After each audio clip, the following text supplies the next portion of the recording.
Boa noite, igreja. Nesta noite eu quero abordar o tema Tomando Café com Jesus. Quero usar o texto de São João, capítulo 21, do versículo 1 ao versículo 18. Algum tempo depois, Jesus apareceu de novo aos seus discípulos à margem do mar de Tiberíades. Simão Pedro, Tomé, chamado Dídimo, Natanael, que era de Caná da Galileia, os filhos de Zebedeu e mais 2 dos seus discípulos estavam juntos. Simão Pedro disse-lhes: "Vou pescar." E eles o encorajaram: "Nós vamos contigo também." Saíram e logo entraram no barco, mas naquela noite nada pegaram. Entretanto, ao clarear da manhã, estava Jesus na praia, mas os discípulos não perceberam que era ele. E Jesus lhes perguntou: "Moços, tendes aí alguma coisa para comer?" E eles lhe responderam: "Não." Então Jesus orientou-os: "Lançai a rede do lado direito do barco e encontrareis." Assim eles o fizeram, e logo não conseguiam recolher a rede por causa da abundância de peixes. Diante disso, o discípulo a quem Jesus amava disse a Pedro: "É o Senhor." Assim que Simão Pedro ouviu que era o Senhor, vestiu sua túnica, pois a havia tirado, e lançou-se ao mar. Mas os outros discípulos vieram no pequeno barco, arrastando a rede com os peixes, pois não estavam longe da praia, senão uns 200 côvados. Então, assim que saltaram em terra, viram ali uma fogueira, peixes sobre brasa e um pouco de pão. E Jesus lhes pediu: "Trazei alguns dos peixes que acabaste de pegar." Simão Pedro entrou no barco e arrastou a rede para a terra. Ela estava cheia, com 153 grandes peixes. E mesmo com tantos peixes, a rede não se rompeu. Então Jesus os convidou: "Vinde e tomai vosso de jejum." E nenhum dos discípulos tinha coragem de indagar-lhe: "Quem és tu?" Pois sabiam que era o Senhor. Jesus aproximou-se, pegou o pão e o deu a eles, tomou um peixe e fez o mesmo. E esta foi a terceira vez que Jesus apareceu aos seus discípulos depois de haver ressuscitado dos mortos. Tomando café com Jesus. Nós temos aqui alguns discípulos privilegiados que naquele dia decidiram pescar. Passaram a noite toda pescando, não pescando nada. Ao amanhecer do dia, um homem à beira da praia perguntou se eles tinham algo que comer. Eles: "Não, nós não pescamos nada." "Então lancem do outro lado." E eles lançaram a rede, e a rede veio cheia de peixes. E João, obviamente, dá uma cutucada em Pedro e diz assim: "Olha, é o Senhor aquele ali." Pedro vestiu-se, chegaram até a praia, arrastando aquele barco com mais de 150 peixes, grandes peixes, como diz a Bíblia, e ali estava peixe na brasa, na fogueira, na brasa, e pão. Era Jesus servindo o café para eles, preparando o café para aqueles discípulos. E ninguém ousava perguntar quem era ele, porque todos sabiam que era o Senhor. Tomando café com Jesus. Tomando café com Jesus.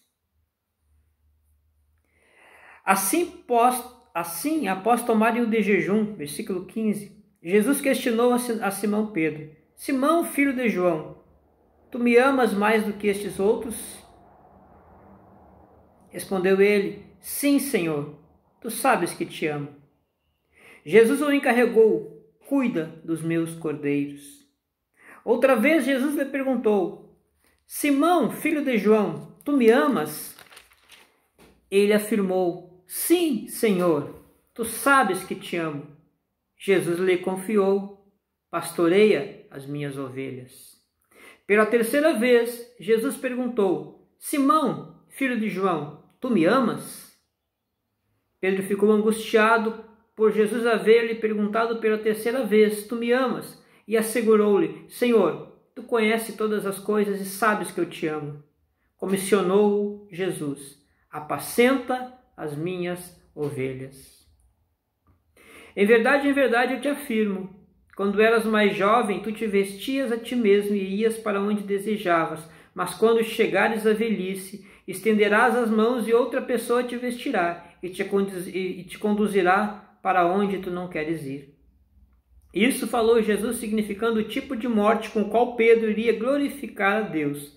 E assim que terminou de proferir essas palavras, acrescentou: segue-me. Mas ele disse: segue-me.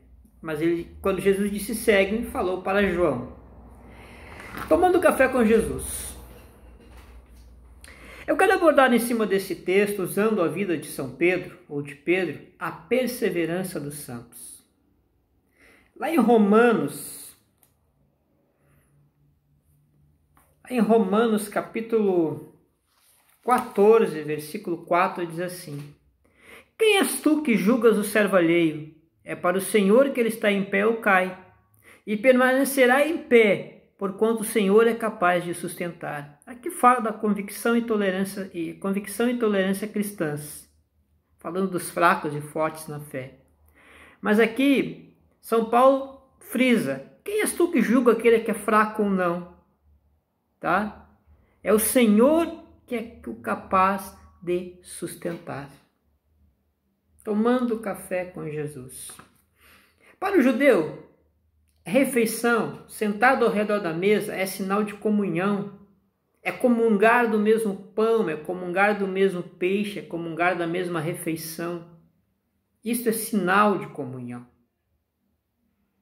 E nós estamos falando de Jesus Cristo tomando café com alguns de seus discípulos, inclusive com aquele discípulo que o havia negado por 3 vezes, chamado Pedro. Tomando café com Jesus.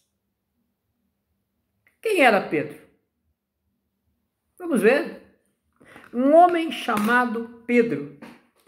São João 1:42 diz assim: e o levou a Jesus. Quando Jesus olhou para ele, disse: tu és Simão, o filho de João, tu serás chamado Cefas, que quer dizer rocha, ou Petros. Um homem chamado Pedro. Mateus capítulo 4, do versículo 18 ao versículo 20. Mateus capítulo 4, do versículo 18 ao versículo 20. Mateus 4, do 18 ao 20, diz assim. Mateus 4, vamos ver em Mateus 4, eu estava no endereço errado. 18 a 20, diz assim. E, caminhando junto ao mar da Galileia, viu Jesus 2 irmãos, Simão, chamado Pedro, e André, que lançavam a rede ao mar, pois eram pescadores. Simão era um pescador e o seu irmão era o André. Então disse-lhe Jesus: vinde após mim, e eu vos farei pescadores de homens. Vinde após mim, e eu vos farei pescadores de homens. Um homem chamado Pedro. Mas por que eu quero tratar a perseverança dos santos olhando para a vida de Pedro? Porque Pedro é aquele discípulo que deu muitas escorregadas no seu relacionamento com Jesus, na sua caminhada com Jesus. Então, é aquele discípulo extrovertido, é aquele discípulo que falava pelos cotovelos, como se diz aqui no Sul. É aquele discípulo que nunca esperava a sua vez, ele se antecipava. Tá? O discípulo sanguíneo, o discípulo que falava, que ia. A perseverança dos santos. Em Filipenses capítulo 3, versículo 20 a 21, diz assim. Filipenses 3, do 20 ao 21. No entanto, a nossa cidadania dos céus, de onde aguardamos com grande expectativa o Salvador, o Senhor Jesus Cristo, que transformará nossos corpos humilhados, tornando-os semelhantes ao seu corpo glorioso, pelo poder que o capacita a colocar tudo o que existe debaixo de seu pleno domínio. Um homem chamado Pedro, um homem que foi escolhido por Deus, um homem que foi predestinado para a salvação, um homem que foi eleito antes da fundação do mundo.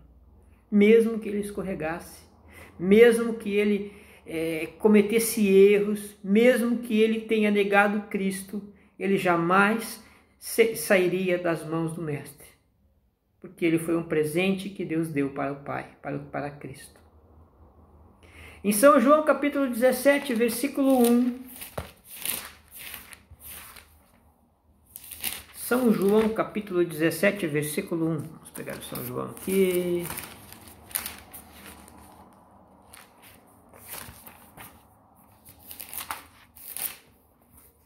São João 17, 1.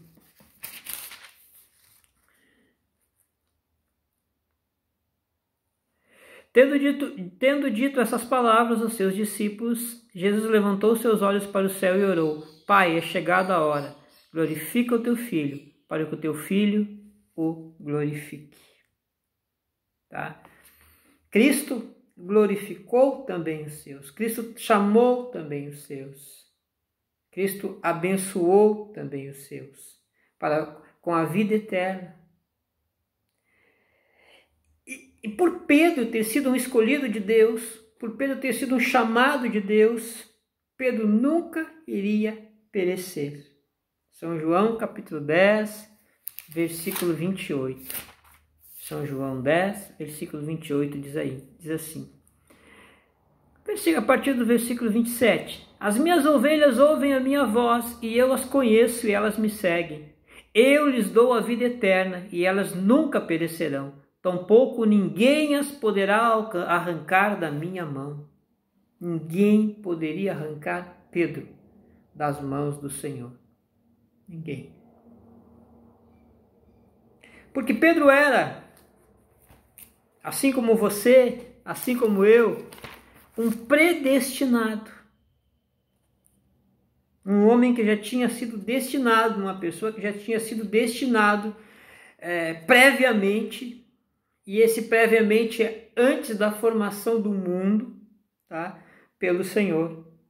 Efésios capítulo 1, versículo 11, que diz assim: Nele fomos também escolhidos, tendo sido predestinados conforme o plano daquele que cria absolutamente tudo de acordo com o propósito de sua própria vontade. Nele fomos também escolhidos, tendo sido predestinados.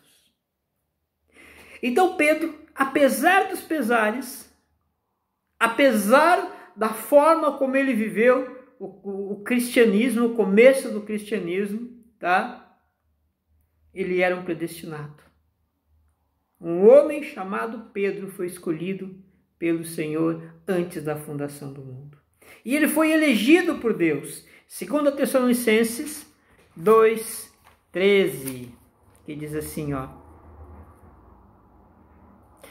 Todavia, irmãos amados do Senhor, devemos sempre dar graças a Deus por vós, pois Ele vos escolheu desde o princípio para a salvação, pela santificação feita pelo Espírito e pela fé na verdade. Ele vos escolheu para a salvação desde o princípio. Tá? Como diz lá no princípio criou Deus os céus e a terra. Tá? Foi um princípio antes deste princípio, porque esse Berediche aqui é no princípio da criação. Mas Deus predestinou e elegeu os seus antes da fundação do mundo. Então, tomando café com Jesus, quando você toma café com Jesus, quando você tem comunhão com Jesus, quando você é eleito por Jesus, quando você é predestinado pelo Senhor, você persevera, porque é Ele que te persevera, é Ele que te sustenta, é Ele que te segura, é Ele que te guarda. Sim? Agora, falando um pouquinho mais do homem chamado Pedro, o homem que tomou café com Jesus. Ele era um homem de 100% alma. Quando falamos em alma, entendemos da seguinte maneira. Um grupo da teologia entende que nós somos, o homem é formado de duas partes. E essas duas partes são chamadas dicotomia, e eles são chamados dicotomistas. Tá? Mas outro grupo acredita que o homem é formado de 3 partes, porque ele separa as 2 partes abstratas, alma e espírito e corpo. Tá? Os dicotomistas deixam as 2 partes abstratas, corpo e espírito, no mesmo, numa parte só, e os tricotomistas separam, assim como Paulo separou. Então o homem é formado, e eu entendo dessa maneira, de 3 partes, corpo, alma e espírito. Nós não somos um corpo. Nós não somos um espírito. Nós somos uma alma que habitamos num corpo e temos um espírito. Porque quando Deus formou o homem do pó da terra, do barro, ele soprou nas narinas de Adão o ruá, o sopro, o fôlego de vida, e fez do homem uma alma vivente. Sim? Então o homem é uma alma que mora num corpo e tem um espírito. E esta alma é composta de faculdades. Alguns dizem que é entendimento, pensamento, vontade e emoções. Eu particularmente acredito dessa maneira. Entendimento, pensamento, vontade e emoções. Nessas quatro faculdades engloba todo o ser humano. E essas faculdades usam, obviamente, os sentidos do corpo, que é tato, olfato, visão, paladar, enfim. E assim o homem se manifesta como homem, assim como se manifesta como persona, como pessoa. Né? Quando nós falamos que um homem é 100% alma, ele é 100% movido por essas faculdades da alma. 100% movido. Mas como assim? Todo homem não é 100% movido pelas faculdades da alma? A partir do momento em que o homem toma café com Jesus, eu vou usar esse termo, então, essa frase, toma café com Jesus, passa a ter comunhão com Jesus, que ele nasce de novo, ele precisa ser trabalhado a questão espiritual, então ele precisa deixar de ser tão almático e ser espiritual. Tá, vamos entender. Um homem 100% alma. Se nós olharmos lá em João, capítulo 18, versículo 10. São João, capítulo 18, versículo 10. Vou ver aqui.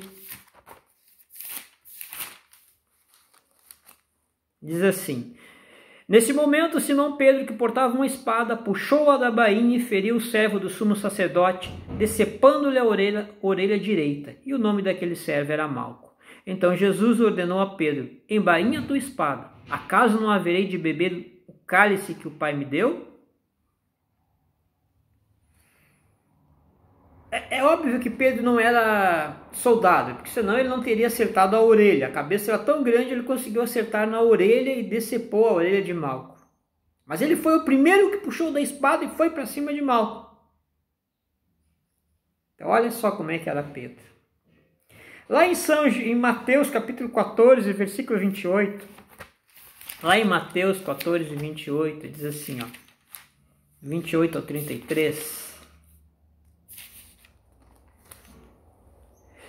Ao que Pedro exclamou: Senhor, se és tu, manda-me ir ao teu encontro por sobre as águas. Então Jesus lhe respondeu: Vem! E Pedro, deixando o barco, andou por sobre as águas e foi na direção de Jesus. Todavia, reparando na força do vento, teve medo e, começando a afundar, gritou: Senhor, salva-me! Jesus estendeu imediatamente a mão, segurou-o e disse-lhe: Homem de pequena fé, por que duvidastes? Ora, aqui fala de quando Jesus Cristo andou por sobre as águas. Mas Pedro, ele tinha que dizer: é tu, então manda que eu vá junto, eu quero te encontrar também, caminhar sobre as águas. Olha a coragem de Pedro, né? Mas ao mesmo tempo em que ele começa a caminhar, que ele coloca a fé em ação, quando recebeu uma palavra rema de Cristo, que ele começou a caminhar sobre as águas, ele estava olhando para Cristo, mas no mesmo momento em que ele tira os olhos de Cristo, ele percebe: eu estou andando sobre as águas, e tem vento, e ele começou a afundar. Ao mesmo tempo que ele tem uma fé, operante, poderosa, ele tem ao mesmo tempo uma falta de fé que o permite, naquele momento, mesmo tendo uma palavra rema de Cristo, afundar. E é esse mesmo Pedro que lá em Mateus capítulo 26, do 69 ao 75, ele nega Jesus Cristo 3 vezes. Mateus 26, do versículo 69 ao 75. Pedro encontrava-se assentado do lado de fora da casa, no pátio, quando uma criada, aproximando-se dele, afirmou: Tu também estavas com Jesus, o Galileu. Ele, entretanto, negou a Jesus perante todos os presentes, declarando: Não sei do que falas. E, saindo em direção à entrada do pátio, foi ele reconhecido por outra criada, a qual o denunciou a todos que ali se achavam, exclamando: Este homem estava com Jesus, o Nazareno. Mas Pedro, sob juramento, o negou, uma vez mais afirmando: Não conheço tal indivíduo. Algum tempo mais tarde, os que estavam ao redor aproximaram-se de Pedro e o acusaram: Com toda certeza, és igualmente um deles, porquanto o teu modo de falar o denuncia. Então, ele começou a jurar e a pedir a Deus que o amaldiçoasse caso não estivesse dizendo a verdade, e exclamou: Não conheço esse homem. No mesmo instante, o galo cantou. Antes que o galo cante, tu me negarás 3 vezes, foi o que Cristo disse para Pedro quando este afirmou que o seguiria até a morte. Então, um homem 100% alma. Mas qual era a vontade de Deus para Pedro? Mesmo sendo 100% alma, mesmo sendo 100% falho, qual era a vontade de Deus para Pedro? São João 6,39. São João 6,39 diz aqui, ó. E esta é a vontade do Pai, o qual me enviou, que eu não perca nenhum de todos os que ele me deu, mas que eu os ressuscite no último dia. Se a vontade de Deus é que Cristo não perdesse nenhum daqueles que ele deu para Cristo, como é que eles se perderiam? Nós temos que entender que há sim a doutrina da perseverança dos santos. Ah, mas e o filho pródigo que se afasta? Eu não posso confundir perseverança dos santos em relação à salvação final com desvios no meio do caminho. Ah, o filho pródigo se desviou. Mas o pai esperou ele e no momento certo ele caiu em si e o pai o recebeu.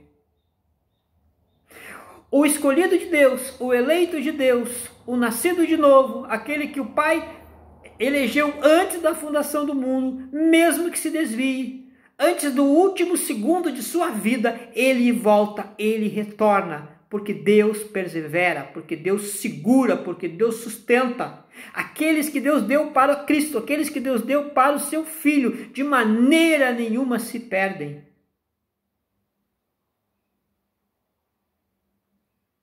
Pedro era muito almático, mas Deus o segurou. 2 Tessalonicenses, capítulo 5, versículo 23 e versículo 24. 2 Tessalonicenses, capítulo 5, vamos achar aqui Tessalonicenses, 2 Tessalonicenses 5, versículo 23 e versículo 24. Eu gosto muito desses versículos aqui. Ou melhor, 1 Tessalonicenses, não é? Que o próprio Deus da paz vos santifique integralmente, que todo o vosso espírito, alma e corpo sejam mantidos irrepreensíveis na vinda do nosso Senhor Jesus Cristo. Aquele que vos chama é fiel, e ele também o fará. Ele também o fará. Então é Deus que completa a obra. É Deus que completa aquilo que não foi completado pelo Espírito Santo mediante a palavra na terra. No final, no momento, no abrir e fechar de olhos, no momento do arrebatamento, Deus vai transformar e vai nos transformar nossos corpos incorruptíveis, mesmo sendo semelhante a Pedro, mesmo sendo almáticos como Pedro, mesmo sendo sanguíneos como Pedro, com nossos corpos em corpos incorruptíveis. Deus abençoe a tua vida. E nós deixaremos para a segunda parte, para discorrer o restante dessa mensagem.